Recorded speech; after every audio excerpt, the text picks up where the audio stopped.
我是摄政王的小妾，但我红杏出墙了。我在王府里找了个清冷俊美、8块腹肌的侍卫小哥哥做男朋友。我的宝，等摄政王那老登死了之后，我们就私奔。好啊。后来，我亲眼看到一群蒙面人跪在小哥哥脚边。摄政王殿下。我两眼一黑，完蛋了！萧哥哥，我想出府去，不想在摄政王府里待着了。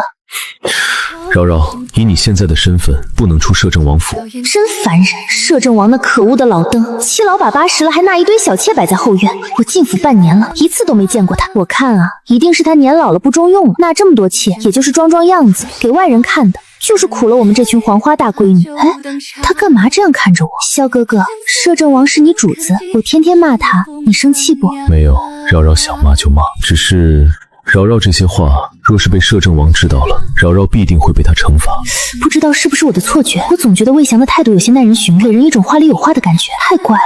哦，那你去告命吧，让摄政王把我砍了算了。我怎么舍得伤害扰扰？送走魏萧后，我搬了个躺椅，躺在花树下吃糕点喝茶。姨娘，总管刚刚来传话了，夜里所有姨娘都要去前厅参加夜宴。我把糕点往嘴里一塞，寻思着摄政王真是闲得没事干，吃饱了撑的，纳了这么多妾，小妾们却一面都没见过他，还要大张旗鼓的开晚宴，看不懂，有毛病。摄政王到！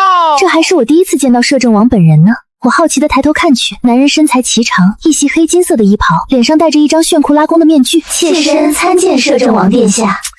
这老小子还挺装，我看他戴个面具怎么吃饭。我攥着手里的筷子，有些神游，不知道魏萧到底去哪儿了。我感觉我都有些恋爱脑了，不过是半天没见到魏萧，我就觉得有些失落。饶妹妹在想你那情郎。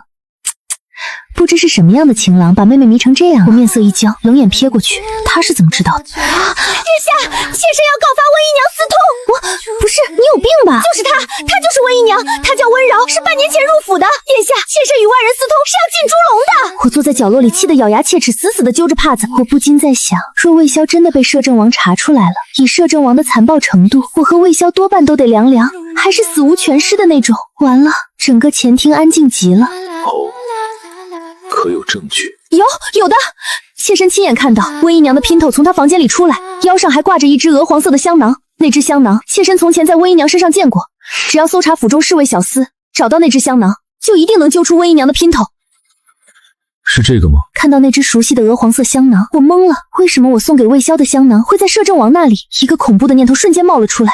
世人皆说大王朝的摄政王心狠手辣，嗜血狠毒，城府极深，只是故意不捅破，而是想慢慢把这事抖出来，看着我和魏萧绝望。再一想到魏萧身为摄政王的贴身侍卫，却没出现在夜宴上，或许魏萧已经被摄政王抓起来，关在阴暗潮湿的地牢里折磨了。我双手死死扯着帕子，脸色苍白的难看，浑身冷得发抖。魏萧，这香囊是本王从一个侍卫那里要过来的，倒也没别的意思，只是本王见这香囊上的绣花极丑，丑得很有意思，便讨要过来了。怎么会是温毓人的呢？我一愣，听摄政王这话，难道魏萧没事？这香囊不是妾身的，妾身也不认识什么侍卫，妾身一直安分守己，不可能与外人私通。殿下明察，只有把自己摘干净，才能证明我和魏色没有半分关系，我们两个才能活下来。温娆，你还有什么好狡辩的？事实已经摆在这里了，真是不守妇道。殿下，快点把温娆这不要脸的抻逃。既是如此，那便等那侍卫回来，本王亲自问问他吧。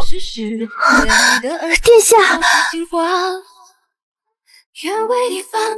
既然李姨娘质疑本王的决定，那今晚便留寝吧。我爹是奸臣，全京城都盼着我们家倒台。那日我爹在朝堂上被摄政王骂得狗血淋头。闺女，去祸害他，凭你的姿色，定能让他家宅不宁，神魂颠倒。2个月后，我爹看着堆满院子的聘礼，两眼一黑，掐着人中倒了下去。我爹这人干啥啥不行，拍马屁第1名。刚入仕那年，黄河发大水，同僚们急得头发大把掉。我爹洋洋华华写了一篇陛下忧民如子妇，在大殿上念得声泪俱下，硬生生把皇上给看感动了。结果别人治水累吐了血，我爹连升3级。后来国库空虚，大家都在吵怎么削减开支，我爹另辟蹊径，跪在阶前抱着皇上的大腿痛哭。皇上为了省钱，早上居然只喝了1碗清粥，简直是千古明君呐！皇上龙颜大悦，又升了他1级。就这么着，他愣是靠拍马屁拍成了正2品大员。满朝文武每天上朝看他的眼神，都想往他头上套麻袋，拖进小巷子里打一顿。而我作为奸臣之女，自然被贵女圈唾弃。对此我毫不在意，成日在府中啃糕点看画本，可比去宴席上跟他们攀比舒服多了。我们父女俩就这么没心没肺过了多年，直到今天，我爹终于踢到了铁板。常年镇守边关的摄政王裴征回京。裴征这人出了名的人狠话不多，嘴要么不开，一开就是淬了毒的刀子。他引经据典，从我我爹的这句马屁开始，一直骂到当年那篇忧民孺子赋，足足骂了半个时辰，不带一个脏字，却字字诛心，把我爹那点小心思扒得干干净净，像扒光了衣服扔在雪地里。我端着茶杯路过前厅，就看见我爹哭着趴在地上，双拳捶地，嚎得像头受伤的野牛。看着爹爹肿成核桃的眼睛，我叹了口气，递过去一块热毛巾。爹，要不咱们告老还乡吧？咱家这几年攒的银子够过好下半辈子了。不行，爹这2品大员当得好好的，凭什么走？爹还要为大周王朝发光发热。我嘴角微抽，刚想劝他认清现实，闺女，爹有法子了。我被他盯得脊背发凉。你想干嘛？闺女，你去祸害他，凭你的姿色，定能让那活阎王家宅不宁，神魂颠倒。爹，你冷静一下。你想想，前阵子长公主的赏花宴上，你什么都没做，少年将军和小王爷就全拜倒在你的石榴裙下。我一时语塞，满心无奈。这事说来也离谱，长公主的赏花宴，我本来不打算去，要不是听说她府上新请了个西域神厨，能把鹌鹑塞进鸽子里，鸽子塞进鸡里，鸡再塞进鸭子，最后统一塞进烤全羊的肚子里。为了这口神仙烤肉，我才勉为其难洗了个头，前去赴宴。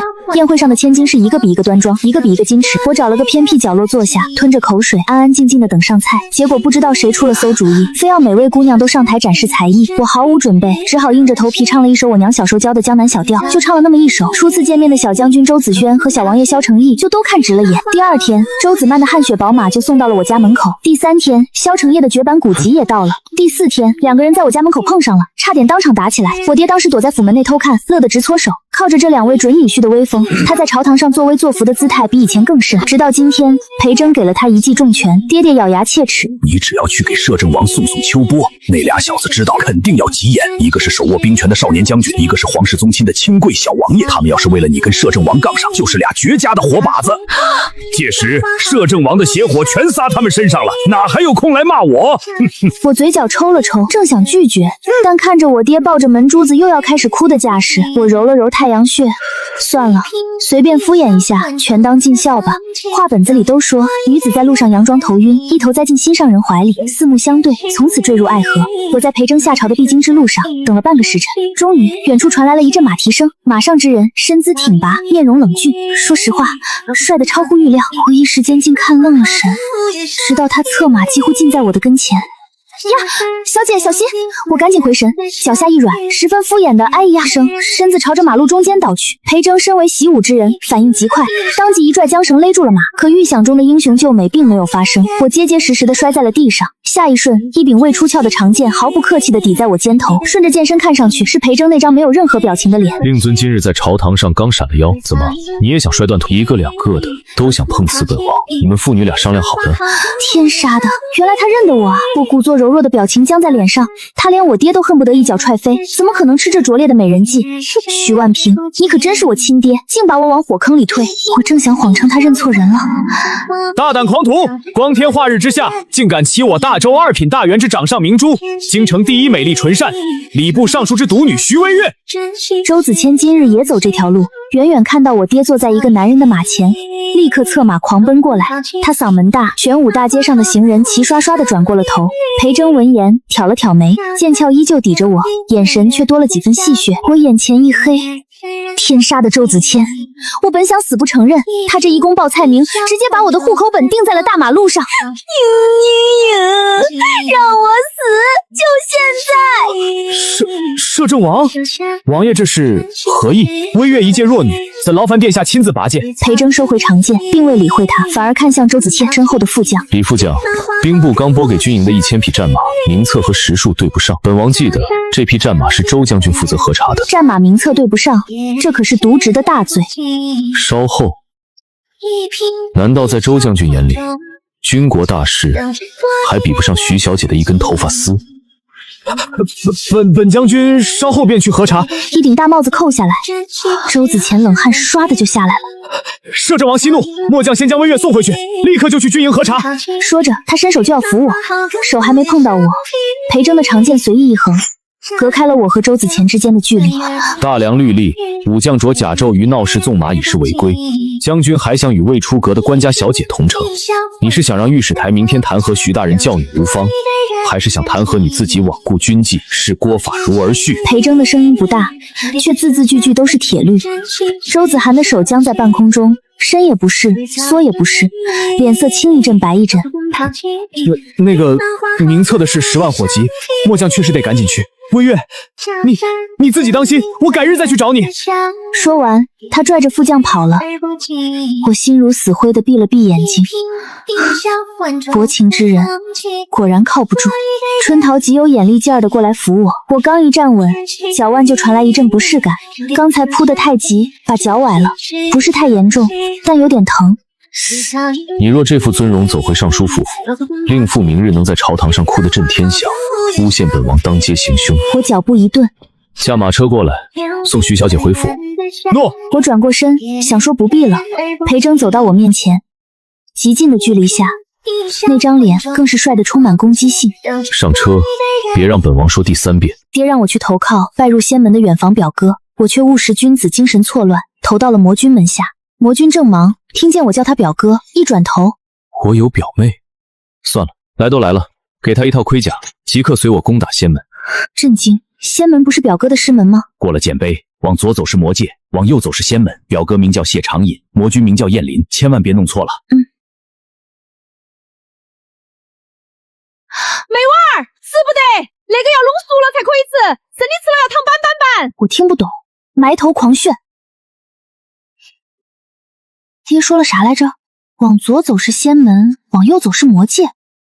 魔君名叫谢长隐，表哥名叫燕林。对，我可千万不能弄错了。何人擅闯七煞门？原来仙门叫做七煞门，仙门真厉害，连猫都能长这么大。我来寻我表哥，我表哥叫燕林，你们可认得？喵的天，她是君上的表妹，快带她去见君上。拿下！报君上，有个自称是您表妹的前来投靠。我有表妹？爹也没告诉我，表哥长得这么好看啊！这狭长眼眸，这精致轮廓，这宽肩窄腰。表哥，是我啊！君上，您确实有个表妹，属下没记错的话，您跟她是有婚约的，就是100年前那个跟大妖跑了的女人。正是，想必她是被那大妖抛弃，无路可走了，这才前来投靠你。她竟然还敢出现在我面前。嘿嘿，表哥。君上，怎么办？不如我把她给……算了，眼下正是用人之机，来都来了，给她发一套盔甲，即刻随我攻打仙门。表小姐，来试试合不合身。我扛着大刀，气势汹汹地出发了。之后发生了什么，我记不太清了，只知道我似乎跟着他们进了一片林子，那林子里到处都是跑来跑去的巨型蘑菇，还散发着鸡腿香。我流着口水砍啊砍，没一会儿就累得睡着了。大战结束，我被2个肥猫架了回去。表小姐怎么累成这样？很卖力吗？他杀了7个，7个！表小姐竟如此勇猛！他杀了7个弟兄，好在那些都是尸块，缝一缝还能用。君上，表小姐她是否有眼疾啊？我听说人间有种眼疾叫近视眼，3步开外人畜不分。喵的天，是剑手绿！啊，请问这里是七煞门啊，表小姐，你睡糊涂啦？七煞门？不是仙门？天塌了，怎么投到魔族门下了？表小姐这是何事？哦，是这样，君上这几日要疗伤，他说等您醒了，就由您带他主持大局。那我还怎么跑？对，没人比您更有资格了。可是我……表小姐若不愿意，只怕君上会怀疑您不是真心投诚的。好了，谁不愿意了？你看你又急，出去吧，我准备就来了。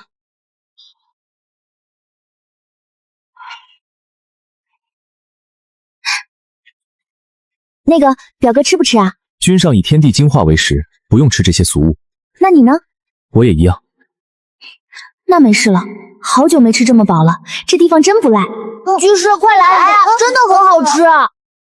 那我就给表小姐一个面子，就勉为其难尝一口吧。怎么了，花花？怎么不去吃席？有一封信件要送给君上，可是君上每次疗伤时都会很暴躁，咪害怕。有什么怕的？他还能杀了你不成？表小姐，要不你帮咪送信吧？啊？可是咪真的害怕，我就不怕了吗？那委委屈屈的模样让我想起了家里的猫猫，要命！要不直接扔这儿就跑吧？不要，还给我，还给我！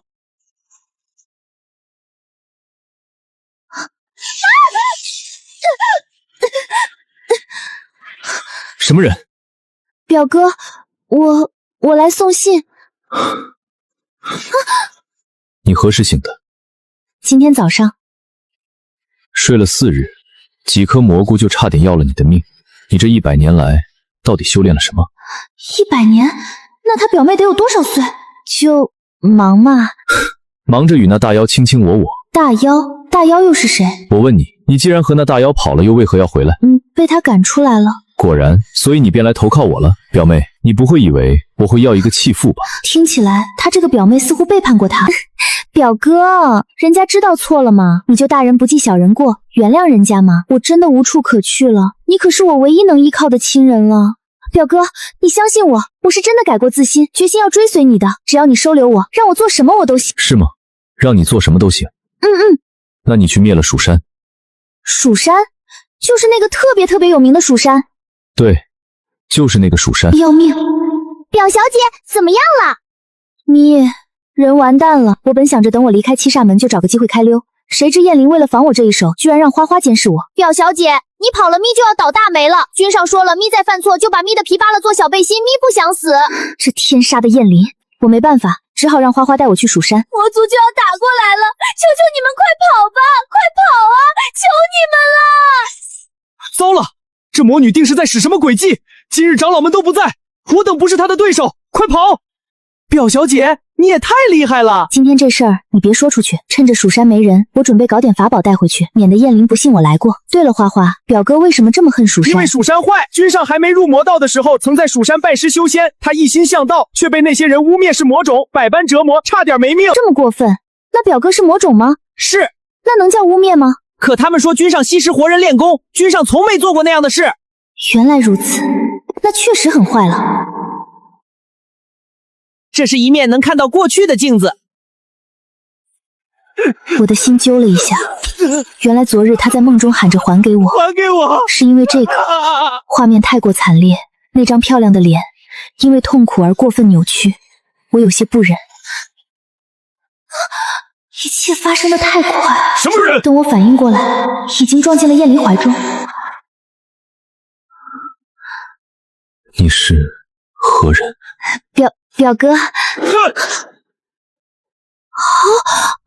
啊！臭不要脸！我表哥都被你看光了。我不是故意的，我才不想。这是在花花身上薅的，没想到还能派上用场。表哥别急，我马上救你。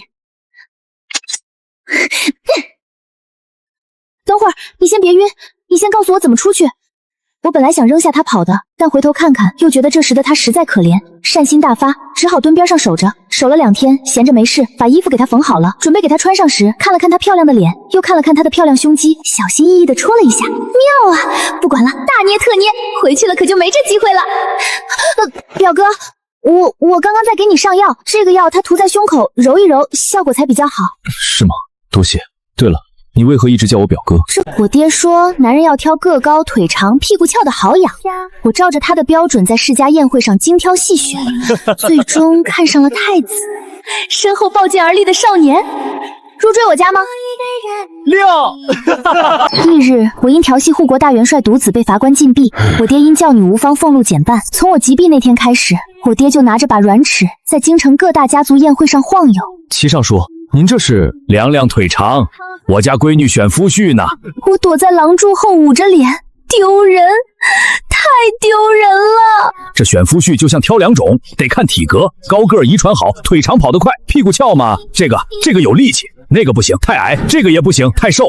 哎呦，这个好，这个腿长。我顺着他的目光看去，太子这个好，皇家血脉，体格肯定棒。爹，那是太子。太子怎么了？太子也要生儿育女啊！你女儿配不上。谁说的？我齐尚书的闺女配谁都够格。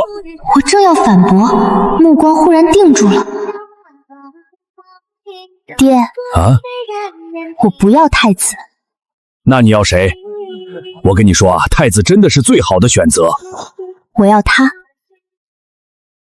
那个侍卫，月儿你疯了，那就是个看门的。他不是普通侍卫。怎么不普通？不就是抱把剑站在那里？这种人京城一抓一大把。您仔细看。看什么？我看他就是个，好像是有点不一样，对吧？而且您看他的腿，整个人腰细，完全符合您的标准。可是什么？您不是说选夫需要务实吗？太子能入赘咱们家吗？显然不能。他能吗？说不定可以。有道理。对呀，择日不如撞日。现在，闺女快上，下手要趁早，万一被别家姑娘抢了先呢？行，我齐月活了16年，还没怕过谁。公子你好，考虑一下入赘我家吗？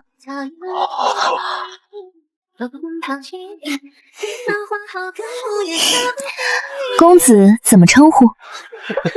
公子，我家条件不错，我爹是户部尚书，我是独女。你入赘过来，吃穿不潮，前程无忧，考虑一下。不考虑。为什么？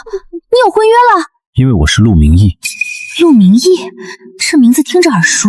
护国大元帅独子，执掌80万大军，我眼前一黑，只想立刻马上逃走。齐小姐还想问什么？他还在看我，眼神里多了点别的东西，像是玩味。我认错人了。哦，认成谁了？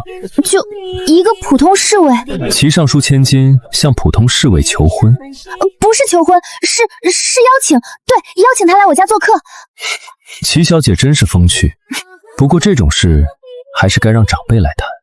令尊在何处？我爹在哪儿？跑？我怎么跑？全场目光都在我身上。齐小姐不说话，是默认了。默认什么？默认你想让我入赘。我没有。刚才的话大家都听见了。是啊，我们都看了，初次见面就求婚了。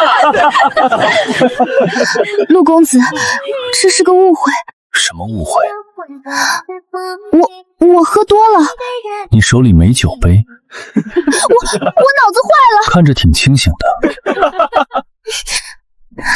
陆公子，您大人大量，别跟我计较。我计较什么？我只是好奇齐尚书平时都是怎么教女儿的，看见男人就直接求婚。我爹教我挑夫需要务实，高个腿长屁股翘好生养，你3条都符合，我选你怎么了？快走，闯大祸了！爹，你慢点，我鞋要掉了。掉什么掉？命都要没了！你知道陆明义是谁吗？护国大元帅独子，皇上亲封的少将军。我知道啊，刚才想起来了。想起来你还敢说那种话？那不是话赶话吗？快回府！爹，其实也没那么严重吧？不严重，你当众调戏少将军让他入赘，这话传出去，元帅府的脸往哪儿搁？可我是夸他。夸？对啊，我说他个高腿长屁股翘，这分明是赞美他身材好。月儿啊月儿，你娘要是活着，非得被你气死。我娘才不会呢，她当年不就是看上您这张脸才嫁的？那能一样吗？怎么不一样？您当年也是京城有名的美男子。户部尚书齐正阳教女无方，罚俸半年。其女齐月言行无状，禁足3月，抄女戒百遍。我爹说，男人要挑个高腿长屁股翘的好养。我照着他的标准，在世家宴会上精挑细选，最终看上了太子，身后抱剑而立的少年。入赘我家吗？亮，半年俸禄啊，月儿，咱家下半年要喝西北风了。爹，您不是还有私房钱吗？哪儿来的私房钱？你每月买衣裳、首饰、胭脂、水粉，1文钱都不剩。月儿，咱们跑路吧，辞官回乡种地，爹还留了10亩薄田，够咱们父女糊口。爹，您认真的吗？非常认真，得罪了元帅府，又让太子看了笑话，咱们在京城是混不下去了。可圣旨都下了，圣旨只说了禁足罚俸，没说不能辞官，就这么办。我这就写辞呈。老爷不好了，太子殿下来了，太子殿下到。齐尚书，别来无恙啊！殿下，臣教女无方，罪该万死。起来。齐小姐也在，正好。本宫今日来是想问问齐小姐。殿下请问。昨日宴会上，你说选夫婿要个高腿长、身形好的，是。那本宫符合吗？我爹说，男人要挑个高、腿长、屁股翘的好养。我照着他的标准，在世家宴会上精挑细选，最终看上了太子，身后抱剑而立的少年。入赘我家吗？亮，齐小姐，在。本宫问你话呢。符合。既如此，为何不考虑本宫？您条件确实很好，但您是太子啊。太子怎么了？太子只能娶，不能入赘。我爹说了，男人要能天天在家照顾孩子。齐月，你真是。陆明义若听见这话，怕是会直接冲来尚书府。不必特意去找，我已经来了。陆公子，您怎么来了？来问问齐小姐，我看起来像是能在家照顾孩子的人。带孩子怎么了？带兵打仗的人都很细心，况且你武艺那么厉害，抱孩子肯定也很稳当。本宫决定了，进这阵时，135去东宫学规矩，246去元帅府看兵书。我爹说，男人要挑个高、腿长、屁股翘的好养。我照着他的标准，在世家宴会上精挑细选，最终看上了太子，身后抱剑而立的少年。入赘我家吗？亮，殿下，这罚的是不是有点混搭？齐小姐，明日辰时元帅府见，若敢逃，我会亲自教你什么叫言出必行。第二日天刚亮，爹就把我从被窝里薅出来。月儿，这是爹最后的私房钱，300两，你现在就跑去江南投奔你舅公。爹，您不是说没钱吗？这种时候较啥真？陆明义那架势，一去元帅府会没命的。包袱还没捂热，院门就被砰的踹开。齐小姐，早。陆明义目光落在那鼓囊囊的包袱上。想跑？不是，是晨练。我爹说晨起包包袱能强身健体。对。哦，那齐小姐练得如何？还行。既如此，不如跟我练点更实际的。月儿保重。我爹说，男人要挑个高、腿长、屁股翘的好养。我照着他的标准，在世家宴会上精挑细选，最终看上了太子，身后抱剑而立的少年。入赘我家吗？亮，齐小姐不是夸我腿长，今日让你验货。验货也不用上天啊。齐小姐对我腿力可还满意？满意到直接给您跪了。大清早绕城3圈，这人简直魔鬼。哎呦，快看，义儿带姑娘回家了。祖母您小声点儿。不过弟妹确实漂亮，难怪明义这石头开窍了。堂姐，祖母，这是齐尚书家千金来受罚抄书的。抄书？那不得多留几日？来人，把西厢房收拾出来。弟弟你行啊，这罚人都罚到家里住了。那个，其实我可以回府抄。不行。圣旨说了禁足，元帅府也是禁足之地。对，我们这儿门槛高，禁得特别足。是谁？好久不见，软糖，我这人果然没变，还是看见甜的就走不动道。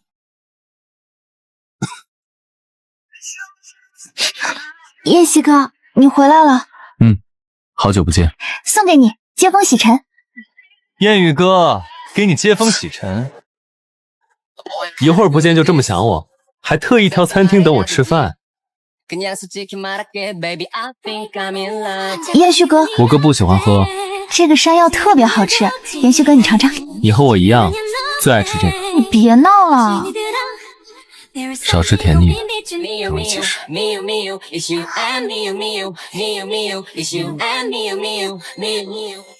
不吃了。随便你，爱吃。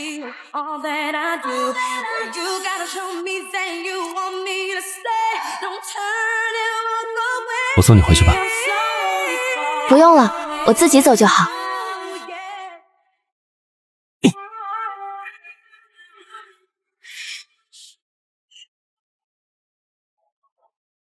别动，你身上有个虫子。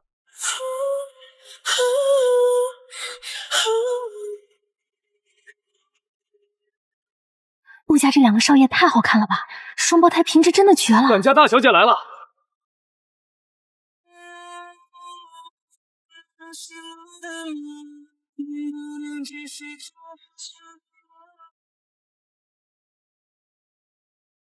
麻烦一杯香槟。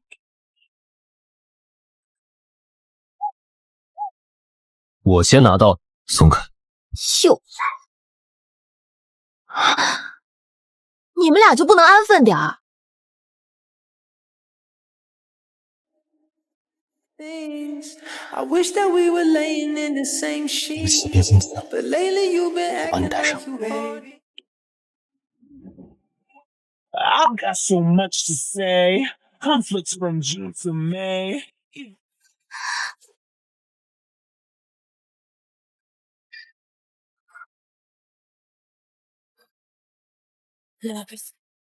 陆先生，可否一起跳一支舞？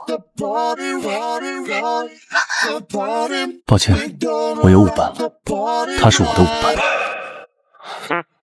都这么喜欢拉手，你俩拉着一块跳舞去吧。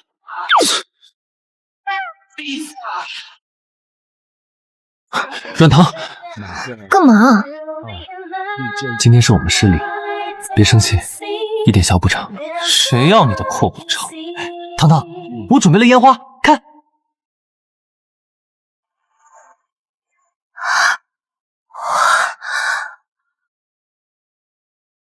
一起去看烟花啊，哥。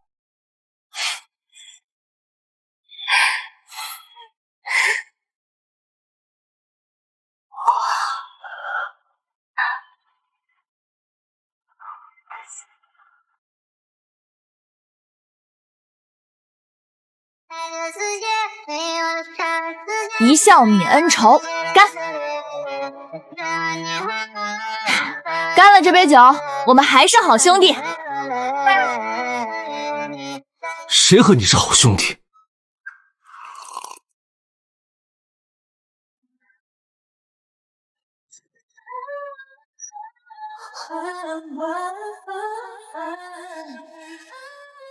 浪漫的故事就在此刻开启。我兄弟在那儿呢。我终于遇见你，才明白爱打个赌，我可以不碰你嘴唇，吻到你。骗人是小狗。我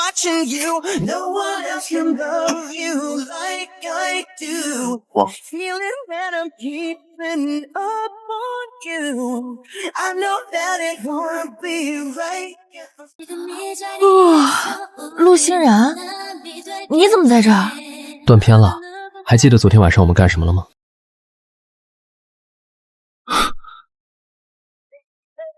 你怎么来了？今天花店做周年活动，燕西哥接来帮我的。我也可以帮你。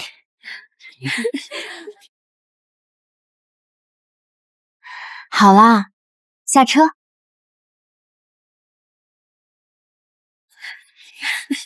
听说当面前的人同时回头，人会下意识看向自己喜欢的人。哎，我们3个也照张合影吧。3位看镜头，来，3、2、1。Been sitting thinking about you and I, and wondering why we're not getting along. So frustrated, cause what we had was a happy 怎么了？ home. 我的春天来了。让我不敢承认，我尊重你所有选择，甚至包括你的冷漠。谢谢我。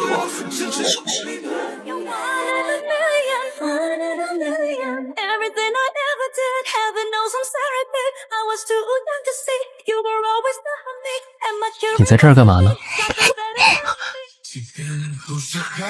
糖糖，燕西哥，你怎么无处不在？家里有事，爸妈让你回去一趟。你回去不一样吗？随你。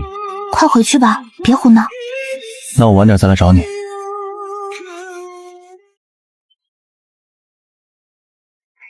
辛苦啦，燕喜哥。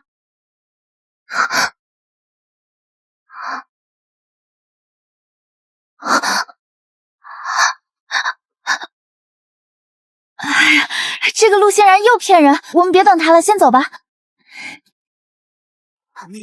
殷旭哥，你喜欢陆星然吗？我长得这么像，陆欣然，你在搞什么？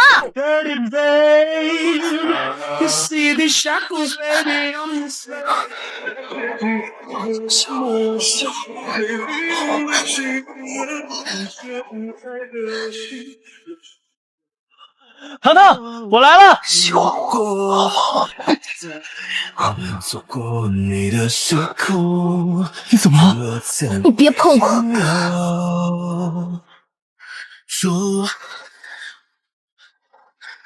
为什么喜欢他？他到底有什么好的？陆少爷，店里要打烊了。糖糖，软糖。好的，我们这就联系阮小姐。陆欣然，你在搞什么？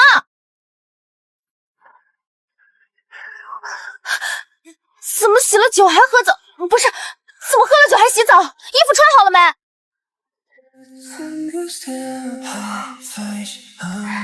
过来擦头发。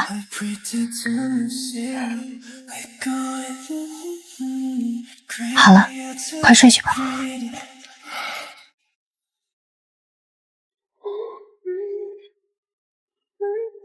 你喜欢陆欣然吗？我喜欢你。哦。阮小姐，您要的醒酒汤来了。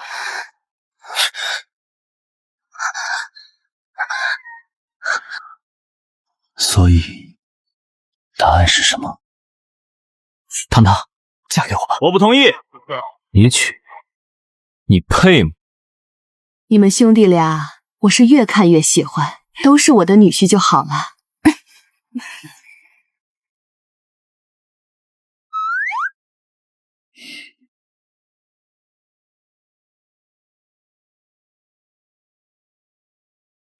来，咱们干杯！我去洗个手，你们先吃。小姐，王家的公子来了。怎么又是他？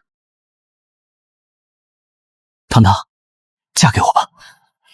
不好意思，我有喜欢的人。我不同意。你娶？你配吗？我喜欢的人是，他是。相对，那叫针锋相对，全门上下电梯相会，所有问题就一步。各位，拍合照了。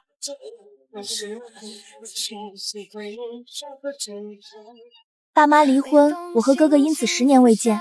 转学回国那天，我兴冲冲去找他，可哥哥不再像小时候那样宠我，反应总是淡淡的。于是为了拉近距离，我每天拼命撒娇，还缠着他讲睡前故事。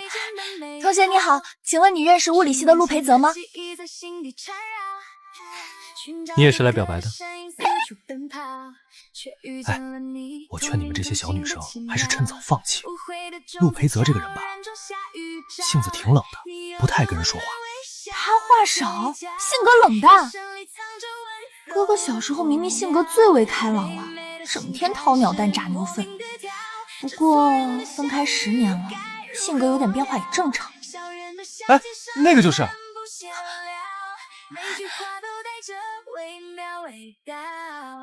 阳光穿过树叶的怀抱，映照亮人的心跳。所爱是如此奇妙，像命运开的甜蜜玩笑，误会在空气中轻轻飘。你谁？却飘出一朵浪漫的我是你亲妹妹啊！你连我都不认识了吗？爱情的旋律中陆哥，叔叔阿姨挺猛啊，这么大年纪了还能给你生个妹妹。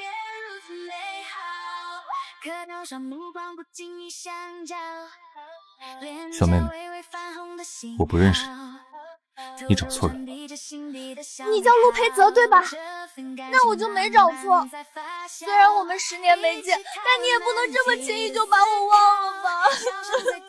我跟我妈吵架了，我千里迢迢从国外跑回来投奔你。你可不能不管我。我现在身无分文，无家可归，你要是不收留我，我就只能睡大街了。所以你是来找失散多年的哥哥的？你哥也叫陆培泽？什么叫也？刚刚是哥哥错，哥哥带你回家。哎，不是。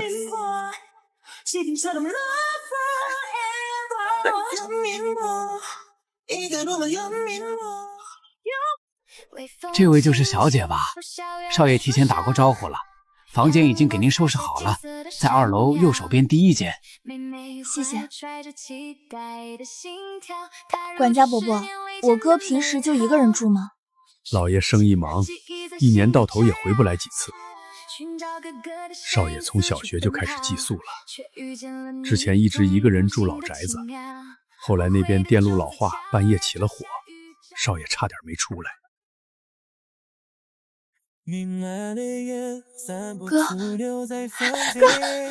哥哥，你这些年一个人辛苦了，但从今天开始不一样了，以后我陪着你，我们再也不分开了。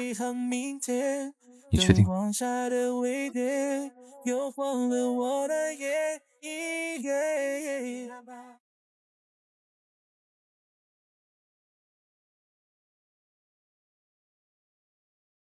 爸妈离婚，我和哥哥因此10年未见。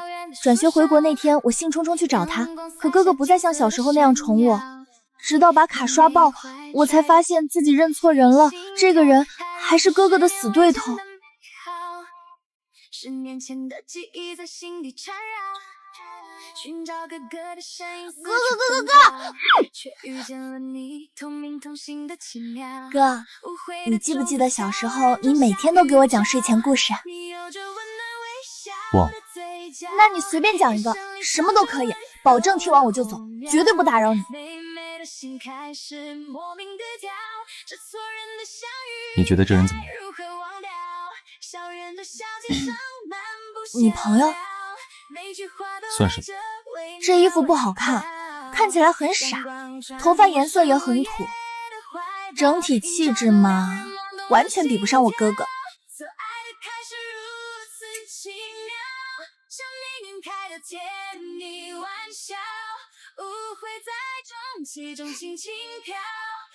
我妹说你很一般。什么玩意儿？肯定是你在背后说我坏话了吧？我这么风流倜傥、英俊潇洒，哎不对，你妹，你哪来的妹妹？天上掉下来。我连夜收拾行李，颤抖着发消息示好。不再依赖哥哥，算长大吗？算出